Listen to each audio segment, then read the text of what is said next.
go. Thank you. In the wake of Brexit, it would appear there is a growing trend for people buying British produce and supporting their local economy.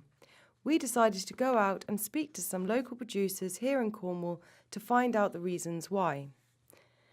At the Pannier Market in Truro, family-run greengrocers The Veg Patch spoke about the attraction of Cornish fruit and veg and showed a sense of pride in sourcing their stock from farmers in the region.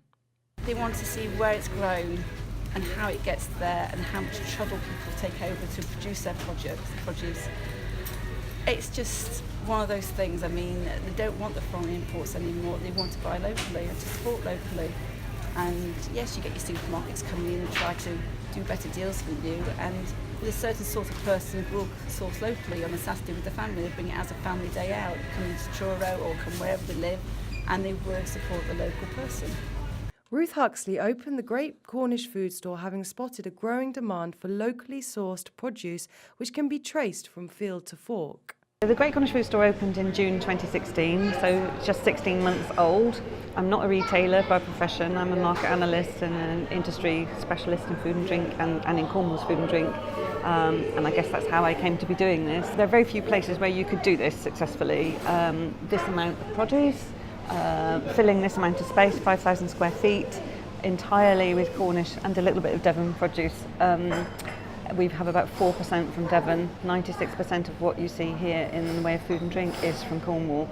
20 years ago you couldn't have done that. And I think the rise in popularity has been something that's snowballed and it's crescendoed because of the way that the industry has collaborated, worked together and evolved. So we have more products, we have chefs using those products and telling the world about those products and them being superb in what they do, so they get recognised for their reputation, and they always attribute their reputation partly to the produce that they're using. So you see this, it's a virtuous circle really that has generated all this interest in Cornwall, the Cornish brand and Cornish food and drink.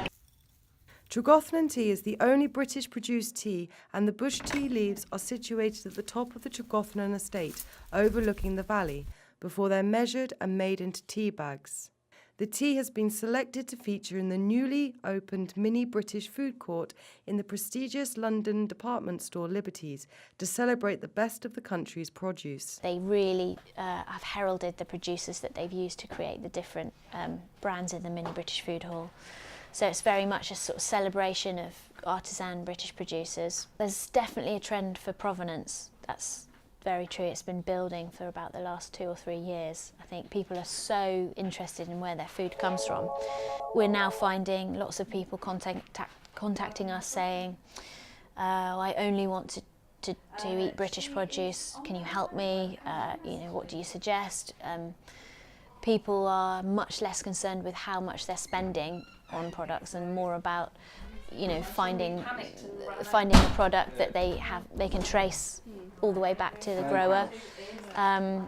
It's that farm to fork thing that I think's got ever so popular. The brand is much more focused on the Britishness because actually it's so rare to grow tea at all that being in Cornwall is almost incidental. It's a wonderful thing for us and we'd never take that for granted, but it is about being British and really sort of celebrating that. Since the referendum we have seen an increase in sales and we think that it is partly due to the fact that people are sitting down discussing the political situation over a cup of tea